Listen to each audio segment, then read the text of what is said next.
generation of writers dominates this year's 14th Prometheus nominations for Best Novel. Yeah, and just so for anyone who's listening and they're not familiar with the Prometheus Awards, very succinctly, it's fiction that has to be in the fantastical fiction world, which means science fiction or fantasy or supernatural fiction, like dealing with ghosts, and then kind of bordering kind of into the horror world, possibly too, with, I don't know, Buffy the Vampire type stuff.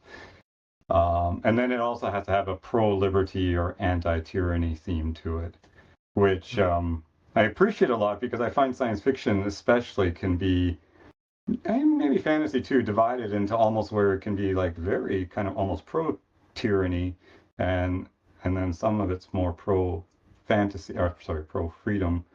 Like, Pete, wouldn't you say, like, if like the kind of classic sci-fi example being Star Trek, it's really hard to figure out where they stand on a lot of issues, philosophy of freedom. Yeah, you could say that. I think about Star Trek. It's very communitarian, right? Yeah, yeah. Yeah, and I mean, you could say it, yeah, type of space communism in a sense. No, the contrast with the Borg, right? Which would be the extreme end of that kind of totalitarian conformity. Yeah. Yeah. So I think Star Trek yeah, also suffered from the fact they had so many different writers, over the course of so many years. Because that's my understanding. Like, I've stopped following it long ago. My understanding, it's gone like full woke. So it's kind of sometimes reflects the times and just the inclinations of the particular writers at any given point in the series. So I think that's a problem with a lot of large scale corporate entertainment, is you don't have like us one or two people's sole focus involved. yeah, yeah. I guess, and that change over time, right? So as the ideology of the day Yeah, evolves, yeah, right? And if it's hijacked by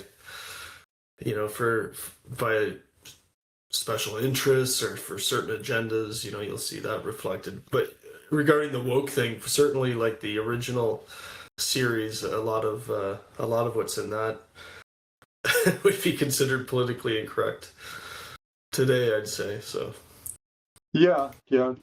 Some of it, and some of it was far ahead of its time. Because did you know, like, the original Star Trek series was the first television show to ever have an interracial kiss. Mhm. So, of course, it was a little bent because Captain Kirk was like under some type of forced mind control or something when he kissed Uhura, but still, uh, I guess it was pushing the limits. So I'm just going to quickly go through. There's 14 nominations this year, which apparently is more nominations than they usually have. So it starts with Storm Dragon, which Joan and I read this, and this was really a lot of fun. About some, I'm just going to read the first line of each of them. On the treacherous Van's world, Scott battles a savage wind and deadly hamper cops to rescue a mysterious telepathic creature, which looks like this little dragon guy here. Yeah. Then we got War by Other Means by Carl K. Gallagher. Dozens of worlds have been liberated from the oppression of the censorate. The only thing they agree on is hating the censor. Red Heart, which Joan and I just read the first 3 chapters of this, a thrilling spy novel grounded in realistic AI safety research and geopolitical possibilities. This one's fun because it kind of opens with this Chinese American who's been enlisted by the CIA to go back to China and infiltrate a AI data center project they have going on in China. So Okay. Yeah. Sorry, you said you read that one? we read the preview for it, just the first 3 chapters that you can Oh, get on okay. Amazon. Interesting. No Man's Land's interesting because it's about a race where they genetically engineered them so they were all had both genders. And all the negative results that resulted from a world that had, no male or female. Yeah, sort of critique of I transhumanism. Yeah, I take. Yeah. I have to say I'm like reluctant to read this one because it just gives me the willies. But Like, I'm no, the title's perfect. No man's. yeah, and it's Yeah. no woman's land too, so Yeah. it's not being misogynist. Forge for Destiny by Andrew Clayton is the first book of this epic chosen one fantasy series. Raul claims his birthright as the last surviving king of Balbanius and leads his conquered people to freedom, which is one of the few fantasy novels that they're doing. And Mhm. interesting, they're also doing part two. It looks like he has a trilogy of some sort. So Forged by Prophecy is also in this year's award because he published them both, I believe, in either uh, within the 14-month period that kept it Mhm. eligible. And then, have you read this one, Pete?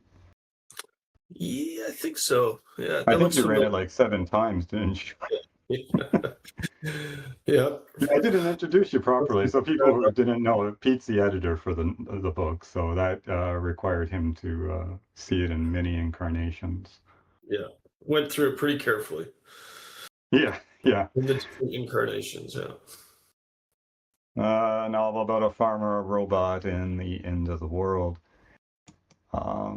For Emma, we just actually read the first 3 chapters. This one is like really neat approach. It's about it's the transcriptions of a man's video diary, where he's planning over 30 days to kill the CEO of a large AI data center, or not, no, like an AI biotech scientist, sorry, not AI data center, but a biotechnology corporation that had used his daughter as for experiments of implants, and it killed his daughter.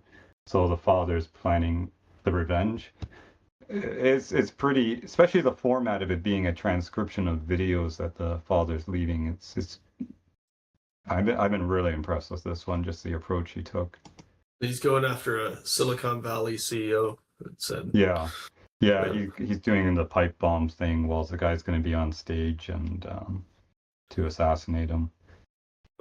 Uh, this one I don't know much about. Planting Life, Shut the Kingdom. The road to Mars has to start somewhere. It might as well be Central Virginia. I love that. That's a pretty good tagline. Got to Where the begin. axe is buried. Go ahead. Oh, I said you have to begin somewhere, right? Yeah. Where the axe is buried. This one's awesome. I ordered this after we read the first 3 chapters. Actually, the intro feels a lot like All the Humans Are Sleeping because it starts in Russia with this lady who's been put under house arrest in a cabin in the woods of Siberia, where she's been alone for 5 years with a robot, and the robot takes care of all the regular chores, and she's basically a political prisoner because she wrote some book that offended the president, who I believe in this story the president's actually AI. So Okay. So she's kind of like in a modern day gulag. oh no, I wouldn't say a gulag. It looks like actually quite a nice cabin in the woods type thing, except for probably the 9 months of winter in Siberia. But no, she's just kind of like on permanent house arrest and total isolation with one robot. Okay, but the cabin's nice. Yeah, Anyway, yeah, and the yeah. robot. So it actually reminded me a little bit of All the Humans Are Sleeping because he ended up with Yeah. Peter alone with Domestical on a remote rural mountain location. Yeah. Do you know anything Uh, about the? Sorry. Do you know anything about the robot, the character of the robot? Did you not read enough any? yet, no. Okay. The book kind of goes between different characters. It's all set in Russia, at least Yeah. from what I've read so far, but very well written. I've been very impressed. Some Yeah. people consider the book he wrote before, A Mountain in the Sea, one of the best sci-fi novels of all time. So, Wow. Okay. Yeah. Sounds uh, interesting. Kiss of Democles is more young adult. This one's been total fun. We read the first 3 chapters, and it's set on a world that's being overseen by this AI surveillance system that just eradicates any signs of electricity or technology. So everyone on the planet is forced to live in kind of pioneer state, except they have underground bases, which the AI system can't detect. So they live principally underground, but when they come above ground, they can't use any technology. Mm-hmm. So this has been a fun one, a good one for kids, but it's kind of like Storm Dragon. Adults, I think, would enjoy it a lot because I do. Yeah. That's 3 more interesting. to go. The Underachiever, in a hilarious near-future romp, a chill surf-obsessed teen and a digitally banished girl are humanity's last hope to stop an AI takeover and save us all from eternal detention. That sounds fun. Yeah. Yeah, sounds like a kind of teen, like a teen literature, maybe. Yeah, I But think it is young adult, but I also think it's like satire. yeah, yeah, yeah. I like the And surfboard. yeah, you see a few surfboards where you live. I know this author, R.H. Snow. She contacted me through X, Caballeros del Camino. And Caballeros. Caballeros, yeah, sorry, Caballeros del Camino. Caballeros. Caballeros.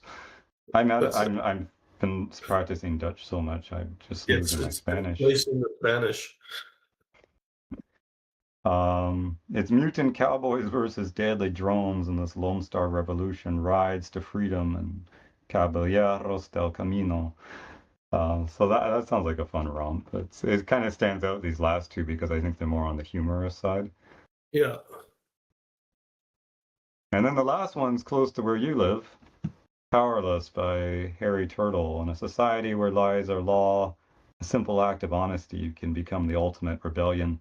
I read this one first because it attracted me a lot. It's set in Los Angeles, but it's an alternative reality where um, after World War II or thereabouts, the United States joined the Soviet Union. Mm-hmm. So I'm not sure the exact date of the story. It looks like it could be 1980, but it's hard to tell if they just are behind in technology. And the California is a Soviet state, and they force people to put signs up. And this one guy who is running a veggie shop, they have wanted to put up a sign about the workers of the world uniting, and he just refuses. And that one act of rebellion leads into this whole story of repercussions. It reminded me of the COVID days because I remember a lot of stores didn't want to put up that sign that told customers they had to wear a mask. Yeah, yeah. And that hurt more than like it's like they could refuse to wear the mask, but being asked to put a message up like that I know was very difficult for a lot of store owners, and many refused, or they a friend of mine, they put the sign upside down at the bottom of the door because it didn't say where to put it or how. Yeah, yeah. It was No, strange. Yeah, but you may enjoy reading this living as you are in California. It's a little yeah, grim, but hopeful. yeah. You could also say California in this Yeah, context. that's, but it's not just the United States in the novel. It's like Canada's gone, most of Europe, Mexico. I don't know if there's anything that wasn't. It's a little weak on the sci-fi side because that's the only science fiction aspect to it, or not science fiction, it's science fantasy because it's set in this alternative reality, but there's no like time travel going on that changed history or magic portals or Mhm. anything like that. There's no explanation given for the alternative reality. It's just like you're viewing some other parallel dimension. Right, right. So So and other yeah. Otherwise, so just sort of same reality. yeah, Yeah, yeah. yeah. All right. So the moment we've been waiting for. Here I got in my inbox Michael Grossberg. He's one of the co-founders. Mm-hmm. Maybe I'll just put it on screen and I'm going to turn the other way and you read it. How's Sure. that sound? Because all right. You want? Yeah, we can do that. Just let me know if you want me to hit the down key. Okay. 2026 Prometheus Award finalists chosen for Best Novel. Works by Dave Freer, Carl K. Gallagher, Sarah Hoyt, J. Kenton Pierce, and Harry Turtledove selected as finalists. Ah, darn. The Libertarian Futurist Society, a nonprofit, all-volunteer international organization of liberty-loving science fiction fantasy fans, has announced 5 finalists for the Best Novel category of the Prometheus Awards. Scroll. Do you want me to keep going? Yeah, sure. Yeah. So here are the Best Novel finalists in brief, in alphabetical order by author: Storm Dragon by Dave Freer, War by Other Means by Carl K. Gallagher, No Man's Land by Sarah Hoyt, A Kiss for Democles by J. Kenton Pierce, and Powerless by Harry Turtledove. Full-length reviews of each Best Novel finalist, explaining how each fits in the distinctive focus of the Prometheus Awards, have been or soon will be posted on the Prometheus blog. Meanwhile, here are capsule descriptions of all 5 finalists. So then, right, we go into synopsis of the 5. All right, so it's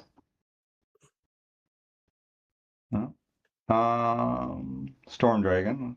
That one surprises me a little, because out of all the ones I would have had read so far, that would have been last on my list, just because I was a little disappointed with the ending and some of the writing in it. You wrote a review on that, right? Yeah.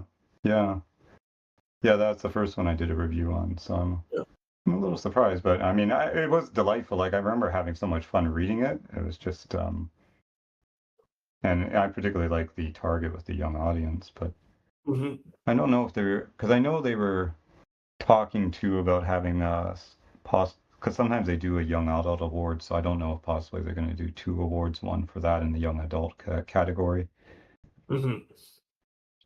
So No Man's Land. Yeah, go ahead. I was going to say, will they pick one of these and announce it at a later time, or? Oh, well, it's the once they boil it down to these 5 finalists, then it's the members who vote. Right. Okay.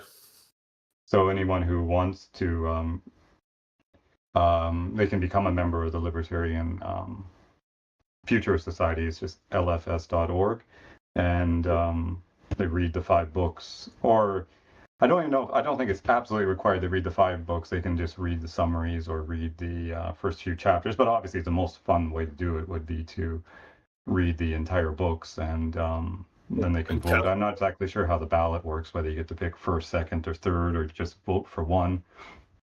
And then then they basically total up the votes. They do a ceremony.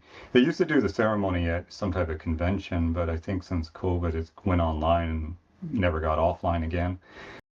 So, and then the award, of course, is 1 ounce gold coin, American Eagle. Okay. Yeah. Yeah. So that's which I think is worth about 7,000 Canadian right now. Yeah. Real money. Yeah.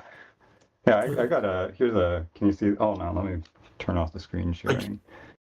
I can still see you. Oh, you can? I'm in the corner. Well, yeah. Now that page is gone, so. Yeah. Well, there we go. I got there's a Canadian maple. Nice. Yeah. Yeah. Is the leaf showing up on there? Yeah. Now it is. Yeah. I can make it out. Oh, well, that didn't help. Yeah. So, but they're doing the eagle instead. Yeah. So it's I got one of the books read then. I guess I'm gonna have to read well, Kiss of Democles. Like I said, I was having so much fun reading that, I didn't want to stop. Powerless I've read. I guess I'm gonna have to read No Man's Land. I'm sure it's very good. It's just the subject matter I find uncomfortable. I mean, yeah, it's I I just don't like the idea of genetically engineering human beings into what is it called? What's the term when they're both genders? I guess I'll learn. Androgyne and Yeah, hermaphrodite or androgyne. Yeah, it's like yeah, yeah. It's especially when in the popular culture you see, you know, hints of at least an agenda sort of pushing towards that as a possible future, right? yeah. How realistic that is, that is up for you know up for debate, but you can definitely feel the effects of the propaganda. I'd say in the last, uh, especially the last 10 years or so. Hmm. Yeah, and I'm curious to see how she unfolds it. It's interesting too with her books because she releases them all at once in 3 volumes. So it's actually for the full story. There's volume 1, 2, and 3, um, which ends up being like a epic long 900-page read. I think they only. I don't know if they're considering all 3 volumes together or just the first. I assume it's all 3. Yeah. So yeah, I've read Storm Dragon then and Powerless and War by Other Means. I'm glad to see that because I've I enjoy reading fantasy a lot. Like it's kind of medieval fantasy. The only thing is I think it's like book 7 of a series already, but I guess they're standalone stories. All right. Well, I just ordered one Where the Axe is Buried, so I was gonna read that next, but I'll order these other 3, but I think I'll probably do Kiss of Demaculus since I've already got into it. Do any Try to of get these like strike your interest? Yeah, I think well, No Man's Land, like as the premise and just exploring, obviously would be a critique of transhumanism, and yeah, I'm just kind of interested how that would be portrayed, but actually all the books sounded interesting when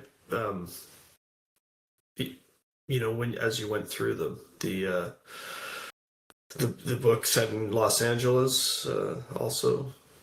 I think I'm going to take a look through them and probably order 1 or 2.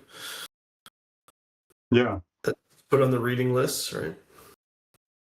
Kiss of Demaculus would be a good one to read with the kids, I think, because it's Yeah. young adult protagonists, and I kind of that's one thing I liked about Storm Dragon a lot was that it had kids portrayed in a very kind of independent, adventurous, curious, and role where they actually had some agency and could make a difference in society and that type of thing where, instead of them just kind of feeling like they're watchers or that type of, unimportant or that type of attitude, which I kind of felt growing up was kind of like, just stay out of the way and go to school and one day you'll be useful. Yeah, yeah. No, that could be a book. I can get recommend for my daughter to read too. It sounds like you know at Yeah. she'll be 15 in a couple of weeks, so I think just how you're describing it sounds like it could be well something she could read um, as well. So it's as you're saying, like that sort of positive take, right? Empowering, because it must be I mean, I'm sure it's a confusing time for kids too, right? With the rate of technological change happening and Hmm. the shibboleth of AI, and where's everything going? Trying to discern what's valuable and or what's meaningful and not, what's real and not, right? Hmm. It's certainly different than the 90s we grew up in. Like Yeah, I yeah, remember, how much like I would save up for like 2 or 3 weeks, to or either my allowance or whatever I was doing, and sometimes I'd have jobs, but just to go and travel to like one of the big music stores to buy a CD or a cassette, and it was like, cost me $30+ for the CD, and bring it home and like listen to the thing over and over again, and then be upset because there's like two or three songs on it I didn't like, and having to fast forward that song, or you put up with it to get to the one you want. And that Yeah, doesn't exist anymore. You have a playlist and you can access any song instantly yeah. for less than we paid to get one CD. I know if you think about the cost of CDs back in the 90s, like, and then adjust for like inflation. I mean, it was a lot of money, and then if you Yeah. had I bought a lot of music too, and would make the trips down to Yonge Street sometimes, Hmm. In Toronto, Toronto, yeah.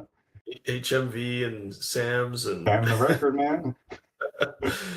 And then there was the world's biggest bookstore right there. yeah, yeah. Yeah. I go there a lot too, actually. Yeah. It's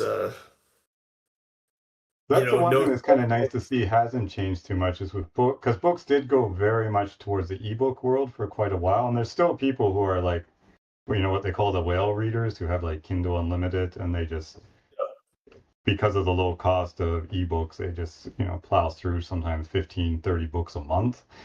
Yeah, But there's been a big resurgence for people preferring the print version. So in that sense, books haven't changed dramatically, like in the format. Um, the online music is like, I'd say probably maybe 95% of how people consume music, but yeah, yeah. There's a small sort of resurgence of like records, yeah. but it's really niche, right?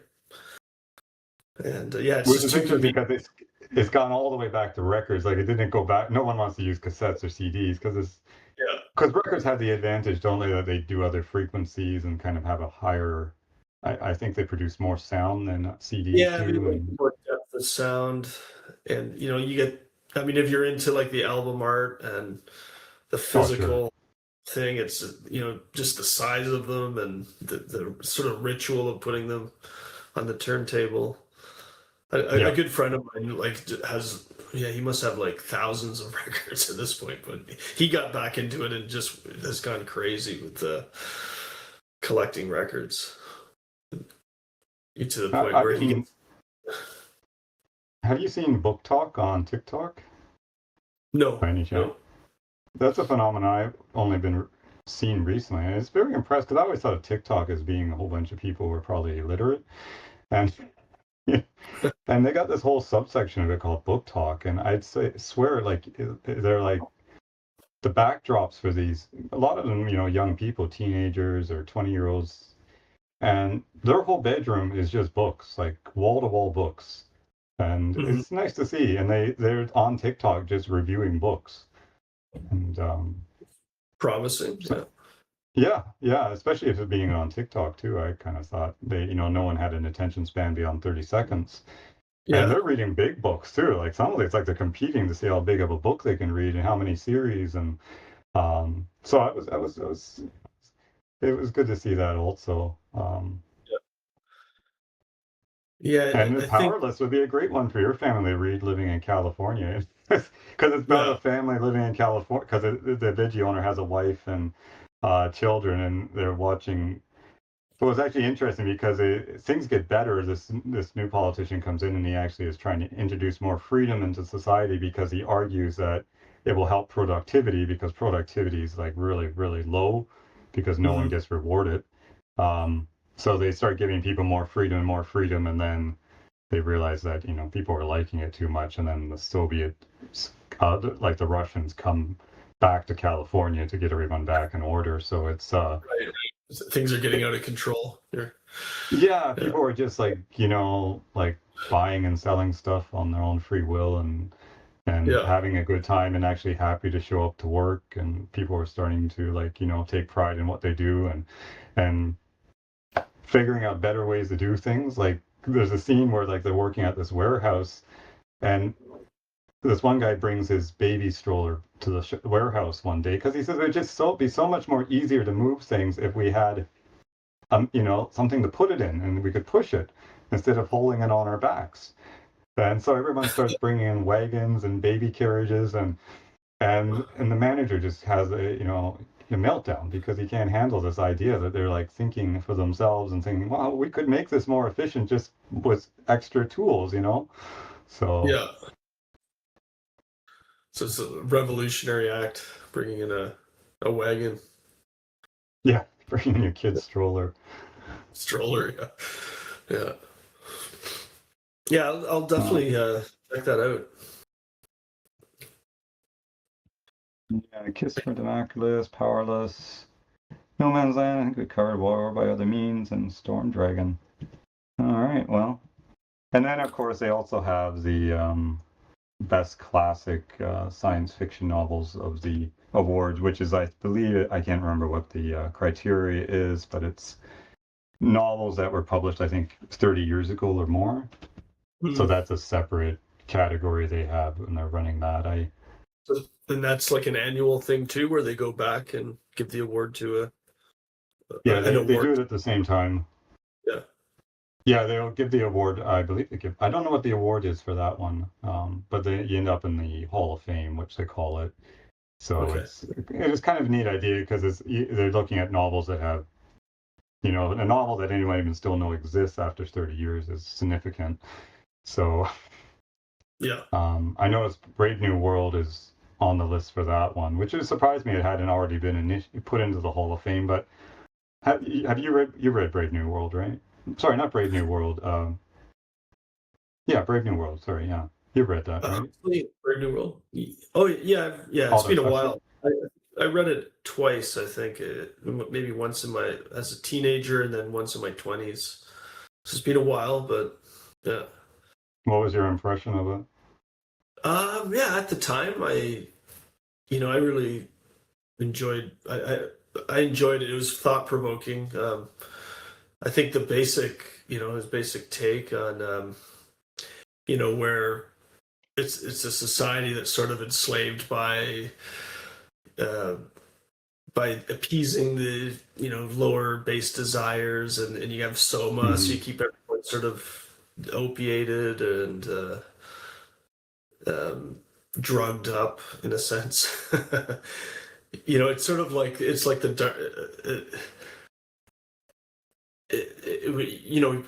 also the state controlling reproduction. Also interesting, but encouraging sort of just just sex for surely for the pleasure of it, right? And keeping everyone just sort of happy and dumbed down. Yeah, sort of happy. I think is about the right word. rather than the iron fist. So I think there's real real truth in that. You can see it in our world today. Mm-hmm. There's an argument to be made that Huxley was in on the plan in a sense, right? Some people may have saw the book as a sales pitch. Yeah. Whether what his motivations were can be debated, but it's he definitely had some insider knowledge on like this sort of agenda that was rolled out through really starting in the 50s, 60s, especially the 60s cultural revolution in the West. Promotion of drugs by the state, Mm-hmm. So I had a hard time reading that book. I think just because I don't know, it's just such an unpleasant view of the future that that's why I kind of could see why it hasn't made it into the Hall of Fame, despite probably being one of the classics of. Well, it was kind of hard to say whether it was pro freedom. It was more like, let's really show you how crazy this can get type thing. So in some ways it wasn't a real pro freedom novel. It was and that would be the criticism of it, I think, is that it's dystopian, but there's really like, is it showing you a way out, or is it just sort of like a predictive programming thing, Yeah. where it's like laid out, it's pushed. I mean, if you interestingly, right, it was like in the curriculum of all the high school, I think, across the board in high schools when we were growing up. So I Oh, definitely was read it? it, and Oh, you maybe read that not in everyone Ontario? across the board, but I mean, a lot of people read it in high Huh. school. Yeah, It's maybe. my understanding. I know We we had did. that time when we got the choices. I remember I read Walden maybe instead, which I think was um better So choice yeah, because that's but yeah, maybe not showing a way out, or mhm. having like, character, characters and character development that really like it provides a good example of how to like No, break I out don't think there of was any good break out of examples in there. that oppression. Yeah, yeah, Yeah, it's good. I don't know. It's kind of like I don't know, reading Game of Thrones or something. It's a sci-fi version. I always thought it, yeah. and it was weird. The whole atmosphere. It kind of felt like the Jetsons gone wrong. Um, so, but the one book I'm really curious at the classic list is Hideous Strengths by C.S. Lewis. Our mutual friend Paul Jackson. I mean, he's always raved about that book as being like one of Okay. the Yeah. best books, fiction books ever written. Period. So I haven't so that's been nominated. So I'm definitely gonna give that one a read. But I'm gonna probably focus just on trying to get. I'm gonna try to get the five. Just three to go. So I'm gonna try to get the next three read before the Yeah. before the Certainly. voting can and vote myself. And I actually did suggest it to them recently, like maybe to split the classic contest competition and the best of for this year competition like 6 months apart because it's a little much trying to read 10 books in 4 months. Yeah. Yeah. Um, so, all right. Well, I'm going to leave it like that. I mean, if anyone feels really sorry for us, me and Pete, that we didn't be the finalists, they can go to allthehumansaresleeping.com and buy a few copies.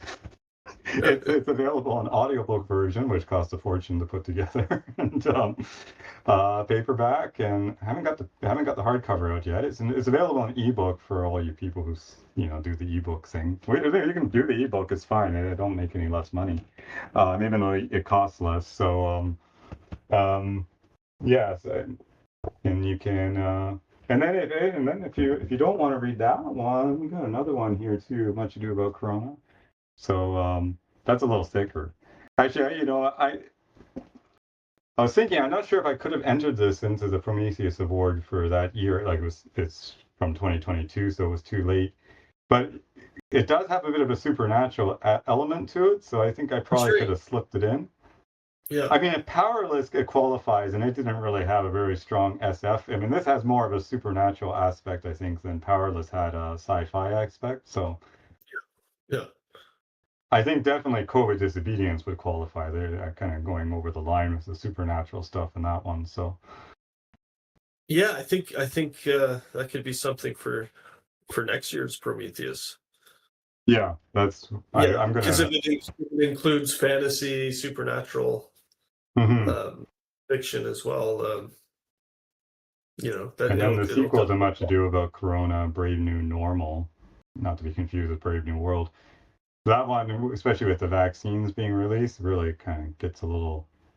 So there's more ghosts in that one because of the vaccine. So it was always a tricky thing with Much Ado because I don't upfront let people know there's going to be a supernatural aspect to that story, and it doesn't kick in until about halfway through the novel. And I was always a little nervous that I was going to have people complain. I've only had one person complain out of, what's been 3, 4 years now. So, and he admitted he was actually under the influence of alcohol when he was complaining about it. So it, he wrote me I, this I long email. So, yeah, um, I think it works. I like the surreal realism of it, right?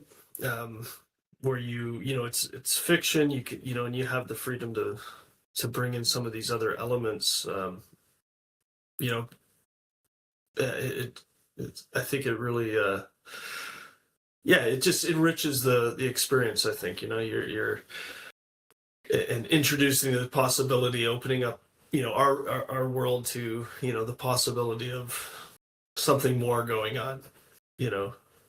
That was part of why I did it too, because otherwise it just It's seems very fun. depressing. Yeah, yeah. So yeah, that definitely comes through in the book you're working on right now. So COVID disobedience. Yeah, it's been Yeah. fun. All right, and then just to remind everyone, if you want to become a member of the Libertarian Futurist Society, you just have to head over to lfs.org, and they have various membership levels.